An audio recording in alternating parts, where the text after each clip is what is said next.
Shields up, Ironbreakers. I know that I probably sound pretty bad right now. I'm sick. I'm sorry. It's going to be like this for a couple of days. Hopefully you guys are doing fantastic. At least that is my hope. I mean, what's not to be hyped about today, right? Today we're going to be seeing what is the latest thing that they're going to reveal about Xenoblade Chronicles 2. Now, I don't know about you guys, but Xenoblade Chronicles 2 is definitely one of the highlights in the Nintendo Switch for me, personally. Because I really enjoyed the original Xenoblade Chronicles. I greatly enjoyed Xenoblade Chronicles X. And it's just, you know, Xenoblade Chronicles 2 is going to kind of build up on the foundation that they've built so far. Now, in terms of today's stream, today we're going to be watching the Nintendo Direct. So I'm pretty sure that this video is not going to be able to be monetized. That's not even going to be something that I'm going to be considering, because as soon as I start showing Xenoblade Chronicles footage straight from the Nintendo channel, it's going to get hit with all kinds of content IDs, which is okay. It's whatever. But ultimately today I want to basically watch this thing with you guys and let you guys know what I personally think about it. In terms of what to expect from Xenoblade Chronicles 2, we're going to see a lot of quality of life improvements on some things that we're used to from Xenoblade Chronicles 1 and X. If you guys are curious about the engine that they're actually using is the engine from Xenoblade Chronicles X. And what does that mean? That means we can expect some pretty sweet draw distances, which is what we had.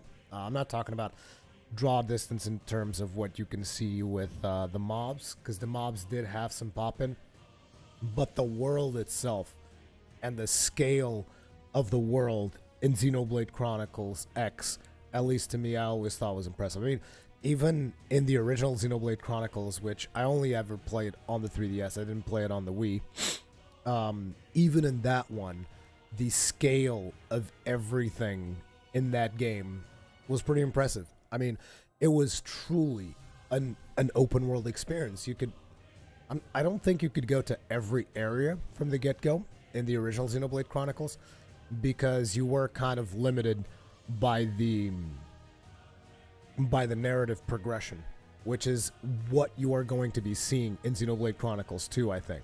Because here's the thing, right? Xenoblade Chronicles 1 was more about the story itself. It was more about following the narrative, even though it was very much an open world. Whereas Xenoblade Chronicles X was more about the exploration of this world that they were in, this alien world, right? And the cool thing about it is that this made two very distinct games in terms of feel. Now, Xenoblade Chronicles 2 is actually going to go after that narrative experience, that narrative-driven gameplay that we've seen in Xenoblade Chronicles 1. So that's kind of what you can expect in terms of, like, is this game going to be linear? Is it going to be, you know, more exploration-based like Xenoblade Chronicles X? No, it's going to be much more like the original Xenoblade Chronicles. It's going to be more emphasis on storytelling, on character development. And it's also going to take part in the Back of Titans, like the video that is playing right now is showing. Because where is Xenoblade Chronicles X? And again, I'm really sorry about my voice, but that's what we're working with today. Whereas Xenoblade Chronicles X was this world that you were exploring, Xenoblade Chronicles took place on the back of two titans, the Bionis and the Mechonis. Xenoblade Chronicles 2 expands on that concept, and you're going to see multiple titans. Each of them is going to have wildly different visuals and different enemies and stuff like that, which, interestingly enough, I see more of a mix between Xenoblade Chronicles 1 and Xenoblade Chronicles X than just Xenoblade Chronicles 1, because Xenoblade Chronicles X was actually really good at providing you with different continents in this world that they had, and giving you a distinct look and feel. Like, I still remember the first time I went to this place in Xenoblade Chronicles X that was called Noctilum, and Noctilum was a very visually impressive location because it had all this bioluminescence and stuff and it was very distinct from any other location in that world. And again, that is something that they've really honed down on with Xenoblade Chronicles X. They've really mastered this ability to show a different look and feel. And I think that applying that concept to the characters being on the back of Titans is going to feel way cooler than anything else they could have done, at least in my opinion. Just because it's like you're going to be traveling between these Titans. Each of the Titans has different civilizations, different, enemies, different even fauna and flora, and each of these is going to give you a different vibe. Now, I'm just very curious as to how limited by the narrative your exploration experience is going to be, because, I mean, I think you're going to have to unlock stuff in order to experience the different Titans, whereas in Xenoblade Chronicles X, you could pretty much go wherever you wanted as soon as you were set loose upon the world. But that's going to be interesting. And then you also have this new concept of the drivers and the blades. So blades are actually characters in their own right, which is a very interesting concept. You're like Pyra right there. She is a blade. And then Rex is a driver. So the drivers are the actual characters that you play with. And then the blades are their weapons, but their weapons are characters themselves. I think that's going to bring an interesting dynamic to the whole thing. Like you can see there Rex changing a blade, and the character that's behind him also changes, like you see right there as well. Rex changing it to the gloves, and now he has a different character attached to him, changing back to Pyra again. This is a very interesting concept because I want to see like how that relationship develops. Like, do these blades have a personality? Obviously Pyra is going to have a personality because she's going to be a main part of the story, but how about all of the other weapons? Will they have their own personalities? You know, that is something I'm really, really curious to see how that's going to work out. Obviously, you still have the art system. The art system has been greatly overhauled. You can see a combo going on here. And it's actually much better than it's ever been before, because previously, in the previous Xenoblade Chronicles, the art system worked very much like an MMO. So you would have this bar at the bottom of the screen, which you could customize. You can pick and choose the skills that you would have on that bar. And as you would fight, you would basically use the D-pad to go through the bar and select the abilities that you would want to cast, very much like an MMO. It worked, but it wasn't the most perfect way of doing things. A lot of times you would find yourself just like spamming as many abilities as you could as soon as they were off a cooldown, simply because that was one of the most efficient ways of doing things. Well, now the abilities are actually going to be always mapped to the 4 buttons, the 4 face, what we call the faceplate buttons, which are these bad boys right here. And you're going to be able to trigger them just from here. And I think there's a modifier or something. I kind of forgot, because it's been a while since I last talked about Xenoblade Chronicles. But there will be a modifier that will allow you to do certain things with that. But these are the 4 buttons that you're going to be pressing. And then as you swap blades, you're going to have access to different abilities. But that is way cooler because it allows your character to move and position without having to worry about which ability do I have selected, how am I going to get this thing done. But the other cool thing is also, and you guys are like, this is actually a bad thing, but I don't think so, which is your character only auto attacks when he's standing still. I like this because it actually, you know, there's a reason for you to stand still, whereas in the other games you would just be constantly moving all over the place because there was no reason not to move. A lot of times I would almost feel like, should I stand still? Should I move? Because, I mean, this enemy is not very threatening. So I like the fact that you kind of have to commit into an attack. I like that change to the combat system. So I really, really am hyped about the upcoming release of Xenoblade Chronicles 2. Now, whether or not it delivers, we will see. I'm expecting to receive my copy soon, hopefully. I harass Nintendo every single day about it. I'm like, where's my copy? Where is it? Because I need to play this game. And today, there's obviously a Nintendo Direct, and we're going to be seeing some more information about it. Kagaran, December will be a very busy month. Destiny 2 DLC, Monster Hunter World Beta, and Xenoblade. Oh, that's right. We also have the Monster Hunter World beta on the 9th. God damn. That is not gonna be a joke, is it? So in the background here, I'm actually running the Nintendo Direct itself. We're basically just waiting on that to go live. As soon as that goes live, we will be transferring over. I just wanted to give you guys a bit of an introduction as to why I'm so excited about Xenoblade Chronicles 2. As a matter of fact, I only ever finished Xenoblade Chronicles X this year in January because I was just like, no, I gotta finish this game. I just gotta sit down, finish this game because it's a long game. You guys can expect a lot of hours of gameplay out of Xenoblade Chronicles 2. And it's been pretty cool because, like, I think a lot of people, very much like me, expected that we would get a Monster Hunter on the Switch, and we still haven't. I mean, obviously, you can get the Japanese version of Monster Hunter Double Cross, which, by the way, I kind of have a video talking that I recorded today about Monster Hunter Double Cross. I should be posting it shortly after this stream, if I can just get it edited in time.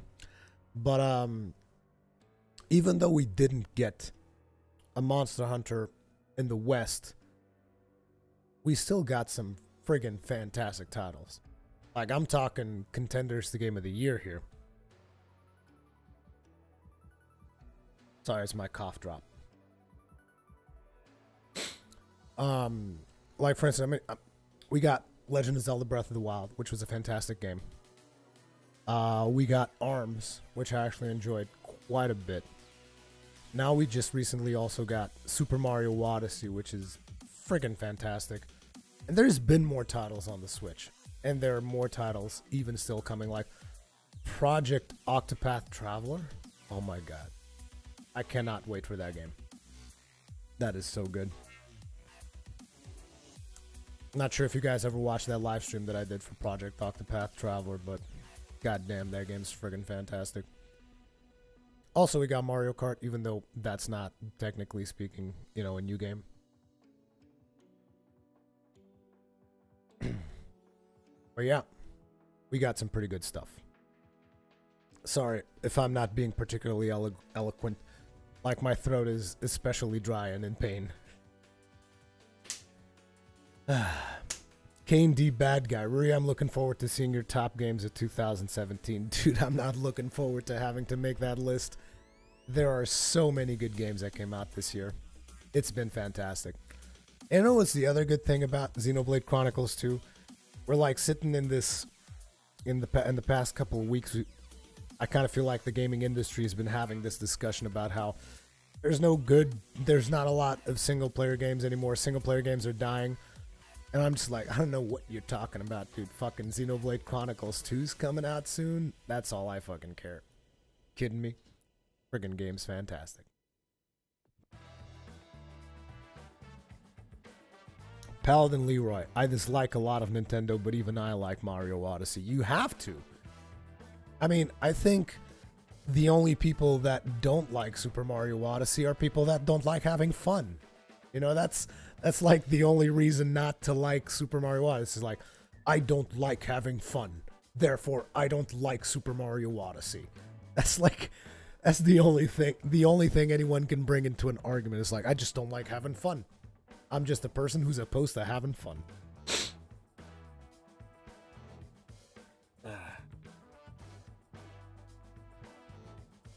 We'll see, Kegger, and we'll see if we can hunt the beta or not. I still don't know if I'm going to be getting access to that. I hope I do.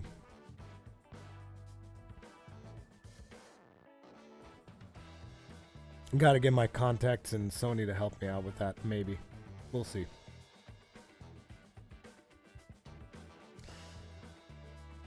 I'm also curious if they are going to limit our main character to a specific role or not in this game. Because, like, in the original Xenoblade Chronicles, you are basically a damage dealer. You are never going to be a tank. You do have a healing spell, but you're never going to be a dedicated healer in the original Xenoblade Chronicles.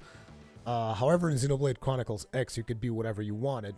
However, I've also felt very limited in Xenoblade Chronicles X, because, I mean, if you wanted to be a tank, which you guys know I love being a tank in every game that I play, you always had another tank with you, which was one of the main characters who needed to be present for pretty much all of the main progression quests. So, I don't know. I'm hoping this time around we get to configure stuff a little bit better. But then again, I might just not even go for the tanking build in this one. I might just go straight for the DPS. We'll see. Anyways, according to Nintendo's timing, their Nintendo Direct should be starting any second now. People are saying single player games are dying. Yeah, because the fact that EA and a lot of other companies just want business games as a service. Anyway, we're starting, guys. In the world of all rest, awash in the great cloud sea, legend has it that the towering world tree conceals the fabled paradise Elysium. One day the people of Elysium were cast out, and so the architect sent them his loyal servants, the colossal living lands known as Titans. To escape extinction, humanity sought refuge upon their backs. But all things must pass, and not even Titans live forever.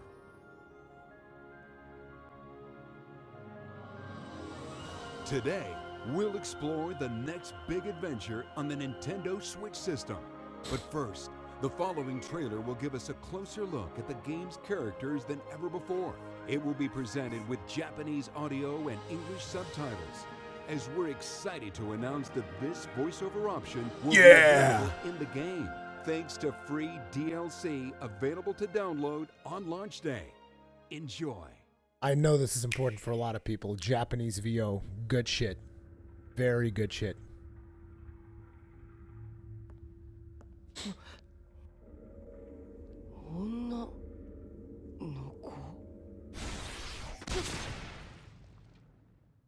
Holy shit.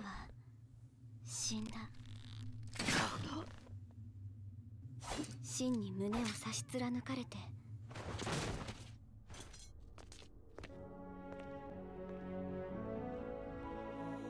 私の命を半分あげます。そうすればあなたは生き返る。レックス、お願いがあります。私を楽園に連れて行って。俺命を分けてもらったホムラの願いを叶えてやりたい。楽園ってあんた本気でそんなヨタ話信じてんの？まあそう言わずにお嬢様。トラ兄貴のお友達になるもん。迷惑はかけられ慣れてますもん。ガキのくせに一丁前にしようってからに。持ちつ持たれつ言うてな。一個貸しにしといたるわ。俺さ、この命をくれたホムラのために二度と死なないって決めたんだ。だから絶対に死なない。そして必ず楽園に行ってみせる。空を裂き大地を割るその力、二度と世界を焼かせるわけにはいかない。レックス、お前は天の聖杯のドライバー。戦は常にお前について回り、決して離れないだろう。ホムラを戦争の道具にするつもりだろ。誰がそんなことさせるもんか。彼ならばこの朽ちていく世界を救える。天の聖杯、無関係でいられると思うな。めんどくせえから終わりにするぞ。義経、楽園に行く？聞き捨てなりませんね。俺たちには俺たちの目的がある。そのためには邪魔なお前たちを消去する。お前らなんでホムラを欲しがるんだ。天の聖杯の力が欲しいからですよ。逃げてレックス、ここにいちゃダメ。私たちに構うな。無理言うな。見捨てるなんてできるわけないだろ。ボンならその薬を断ち切れるかもしれない。それを助けてやるのが僕の務める注文。解き放とうその首輝から。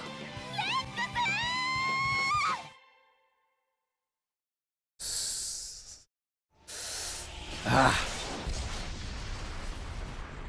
What the?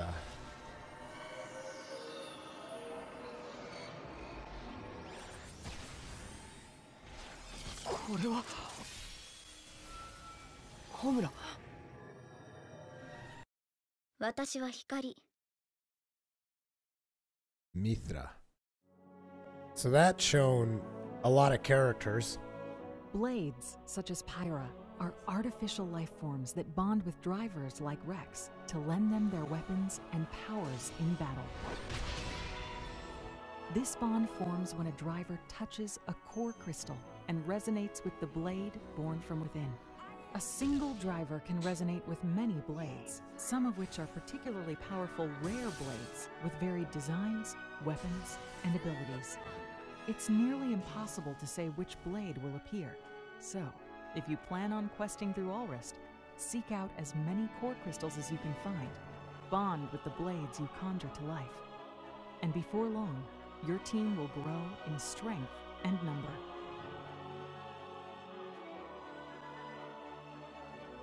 Blades are just one form of life you will encounter in this vast world of Titans. Across verdant plains, winding caverns, frozen kingdoms, scorched earth, and scenic beaches, you'll find areas teeming with wildlife. Depending on the time and weather, you may find peaceful grazers minding their own business, or vicious predators who attack on sight. But even the most placid may lash out if you engage them or their young. Their behaviors run the gamut.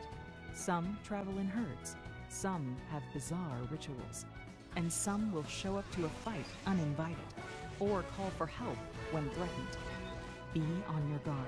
One moment you may think you're safe, and the next, you could face a dangerous creature far beyond your current level. Alrest is home to many especially strong monsters carrying precious items. If you manage to best one, a tombstone will be left commemorating the creature. If you visit their graves, you can face them again, so they remember who put them there. But be warned, monsters aren't your only enemies. Many desire to claim the Aegis, so stay vigilant and fight strategically.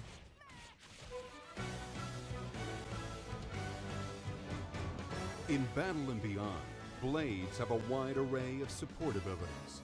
While you're out adventuring, they may increase the number of items you collect, open up new paths to explore, or initiate other special effects. When you fight alongside a blade, they may use blade arts to protect their driver, strengthen their attack. Yeah, this is the combinations that you can do. In addition, elemental type, weapon type, and support abilities differ from blade to blade. Yeah. There are 3 ways to strengthen them. Ox cores are blade accessories that enhance abilities, while core chips alter a weapon by raising its stats and changing its appearance. Each blade also has an holy affinity shit. chart. As a blade and driver spend time together, the trust they share will grow, unlocking additional layers of the chart and stronger abilities. Furthermore, if you visit certain special locations, you can trigger heart-to-hearts that greatly boost Dude, your I trust. hope they improve It's a the great heart-to-hearts. way to see your The heart-to-hearts companion in were a a different problem light. last As time. you continue to resonate and acquire many blades, you may end up with some that you simply cannot find a use for in battle. By teaming these blades into mercenary groups, you can dispatch them for missions. After some time, the team will return with experience points. That's some rewards, mobile and shit. more trust than ever. Not sure I'm interested in that mobile The mechanic, Cloud Sea but ebbs okay. and flows, changing which areas and which of the Titan's many secrets are accessible at a given time. These shining spots are collection points, where you can pick up valuable items for use in questing, unlocking certain blade abilities, or powering auxiliary cores. Brave salvagers may also dive under the Cloud Sea at salvage points. There's treasure below, but sometimes you may pull up more than you bargained for.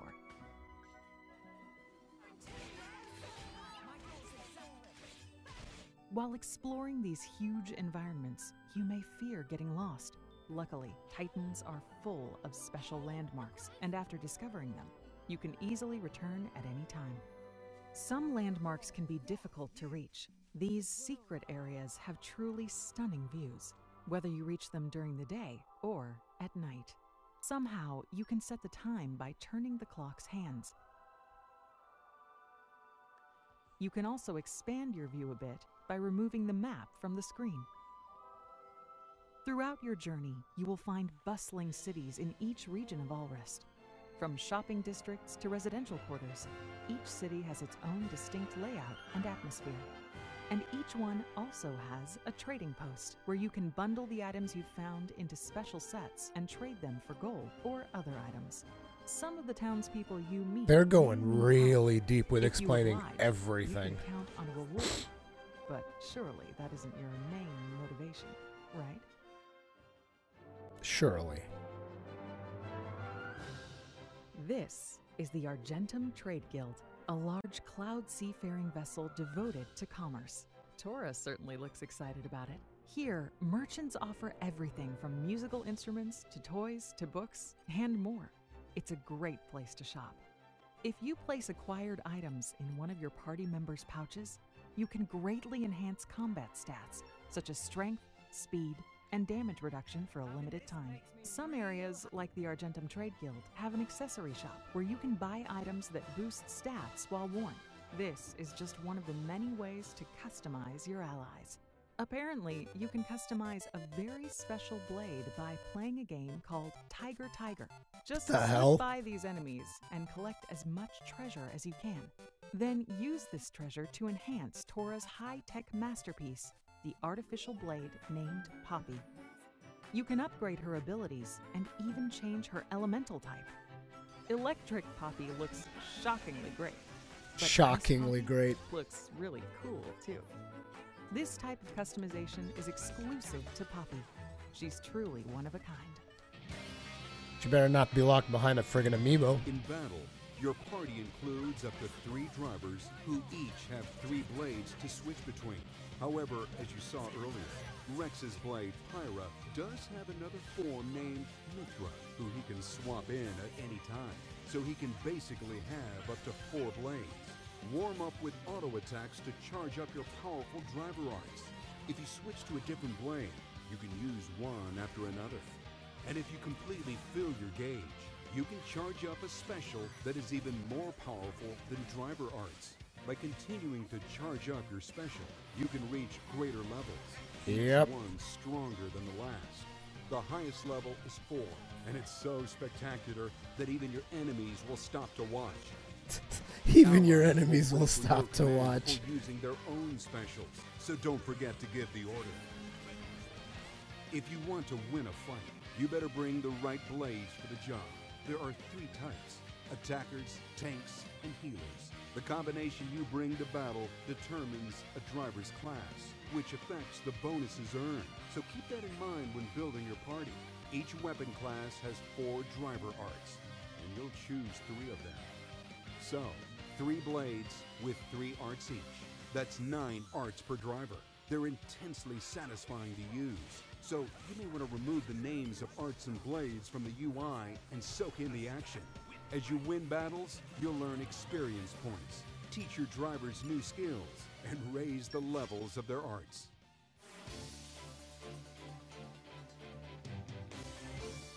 There are 3 types of combos to master. Oh yeah. The combat system is a lot deeper than a lot of people expect. Break an enemy's defenses. Topple them to the ground. Launch them in the air. And then smash them back down. During these maneuvers, the enemy will be unable to attack or defend. So skillfully combine your arts and beat them senseless. The next type, blade combos. Chain together specials. If you can follow one up with another that matches one of the specified elements, the damage dealt will increase, and you can protect yourself by sealing an enemy's ability to cause certain effects. You can also use your animations are looking so cool. Combo going. If you reach the end of the combo, an elemental orb will circle the enemy. This orb plays into one masterful technique, so remember it well. The last type is called a fusion combo. Simply begin a blade combo while a driver combo is in effect. The result is immensely satisfying. Awesome. Launch mega explosion. Finally, remember that masterful technique? Well, as the fight rages on, the party gauge in the top left will gradually fill. It's normally used to revive fallen allies, but once it's full, You can use it to initiate a chain attack. The blades that Rex and his allies have on them will take turns unleashing their specials. This chain would normally break after 3 turns, but if you succeed at bursting elemental orbs, you can rack up even more. Pull that off, and your status as a legendary driver will be cemented in history. We've barely scratched the surface of Alrest's Titans in this Xenoblade Chronicles 2 Direct, and we hope you're really feeling it. However, we still have more to reveal. We're pleased to announce that an expansion pass will be available to purchase and will extend your adventures in the world of Xenoblade Chronicles 2. With this pass, you'll gain access to the downloadable content listed on screen, which will roll out between launch and the fall of 2018. Fans and owners of the Legend of Zelda Breath of the Wild game should also take note. On November 9th, we'll distribute a new side quest in which you can obtain a Rex costume, so Link can salvage Hyrule Alrest style. Xenoblade Chronicles 2 is the next big adventure on Nintendo Switch, launching December 1st. That same day, you can also look forward to the release of the Xenoblade Chronicles 2 Edition Nintendo Switch Pro controller, as well as the Xenoblade Chronicles 2 Special Edition. This special edition packs in a beautifully illustrated 220-page hardbound art book containing concept designs and artwork of the game's characters, landscapes, and objects, plus a sound selection CD featuring its memorable music tracks, and of course, the game itself in a special metal game case. If you'd prefer to play the digital version so that the adventure is always with you on Nintendo Switch, you can pre-order the game from Nintendo eShop soon after this presentation. If you do, you'll be among the first to play as soon as the game is available on December 1st. I'll probably Thanks still play it watching, first. Everyone. The world of Alrest awaits. Was that it? Looks like that was it for the presentation. Let us get some music back up in here while I tell you what I thought about them.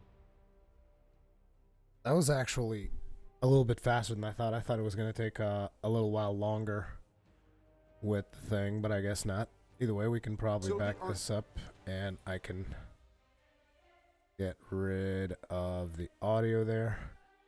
And we can have this playing in the background while we talk about it. So, oh, I managed to entangle myself. Anyway, let me get some water because I am sick and my throat is killing me.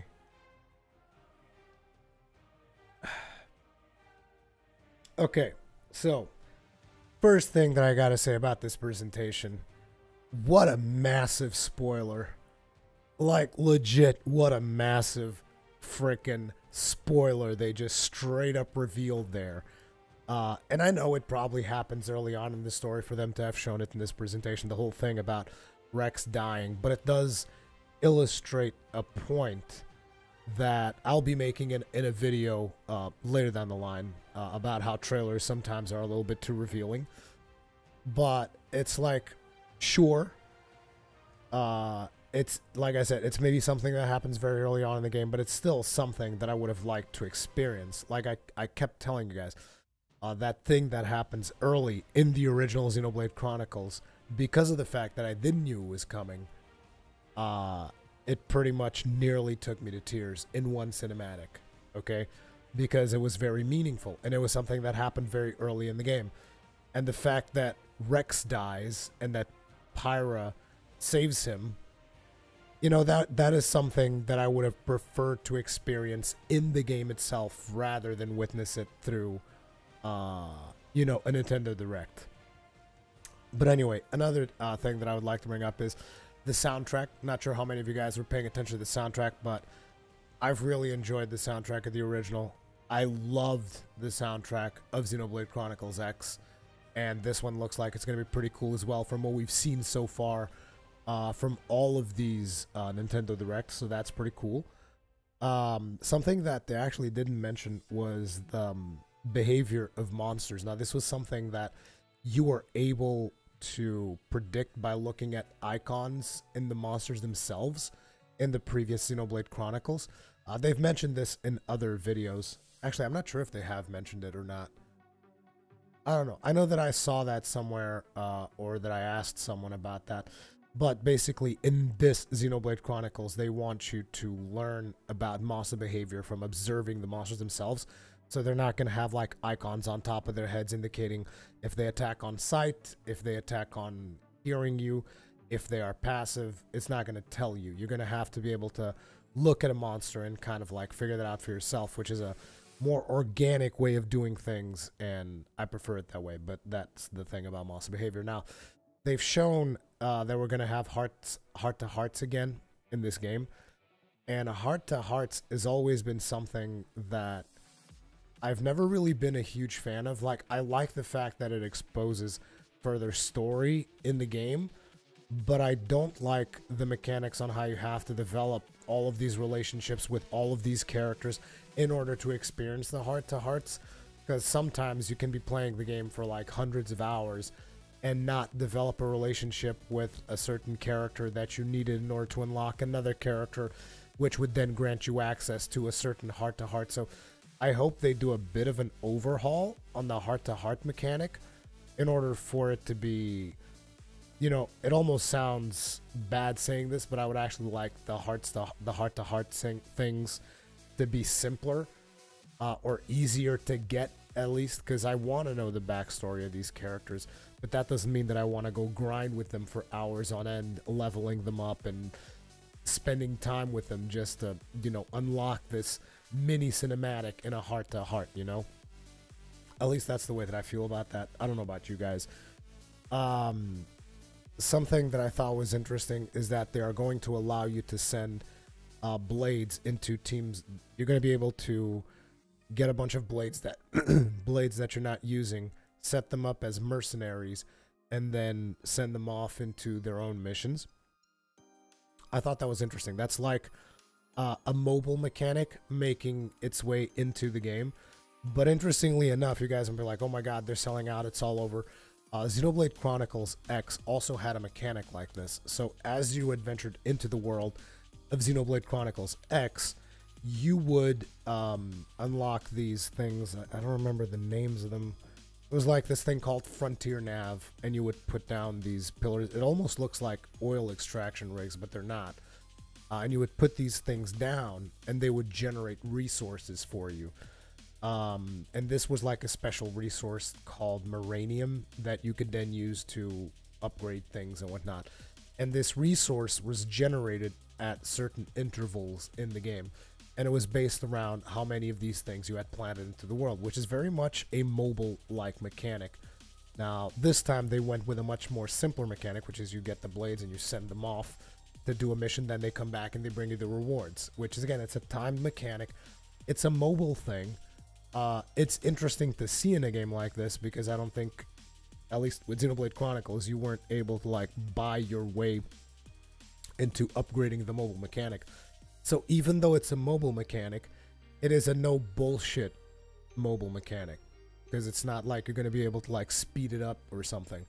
And I am curious if this is something that they could potentially link with the Nintendo app on your phone, so that maybe if I'm away from the game, they haven't mentioned this, but I'm just thinking outside the box here, because I mean we have the Nintendo app now on our phones, so I'm just thinking if I'm away from the game, maybe I can still send out the blades, you know, and have them keep bringing me treasure in the game. That would be an interesting thing, you know.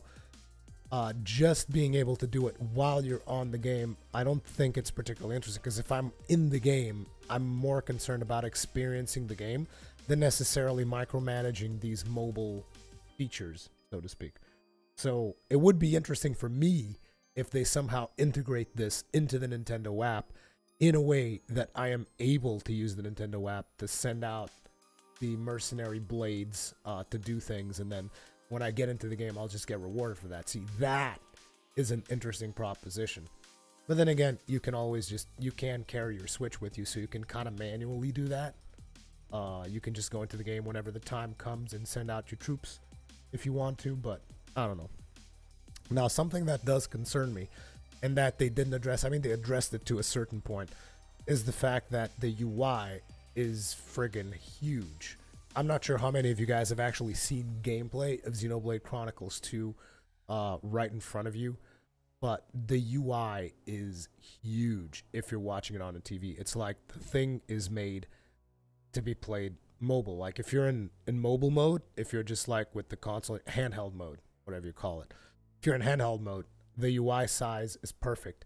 If you're in TV mode, the UI is way too big. And I was hoping they would address that with some kind of UI scaling, but looks like they're going the other way. What they're doing is they just let you remove UI elements off of the screen so that you can experience the game more. So it is a solution, but I would rather be able to scale the UI a little bit. That should be an option, in my opinion, because the UI is way too big as it is right now. And then finally, sorry about this, my voice is going really fast. But anyways, finally, I want to talk about the expansion pass. So they just announced an expansion pass, which will have content into this game all the way up into autumn. Now, before people start complaining and start crying foul, because like, oh, it's got an expansion pass, and I know that I also like, I made a face, I was like, oh man, expansion pass, really? At the same time, it's like, I instantly got reminded that I think I got almost 200 hours out of Xenoblade Chronicles X, the base game. So it's like, if you can get 100 hours out of Xenoblade Chronicles, and then there's an expansion pass on top of that, that's value.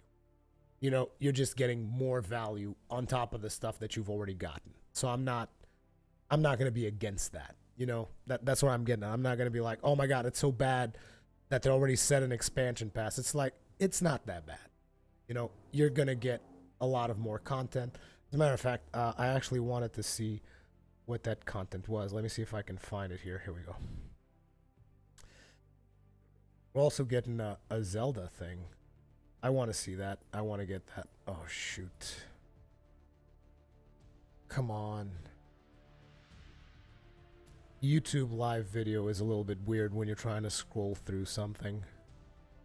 Particularly when you're also live streaming something else. Come on, YouTube. Let me get to the thing I want. Because it's like, technically speaking, I think they're still live streaming. There it is. This should be it. Okay. So, in December, you will get support items for your journey. See, this, I'm not a fan of this.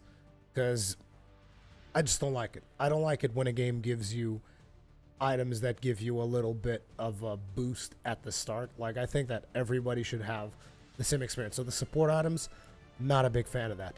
But getting new quests for the main game in January, that's cool.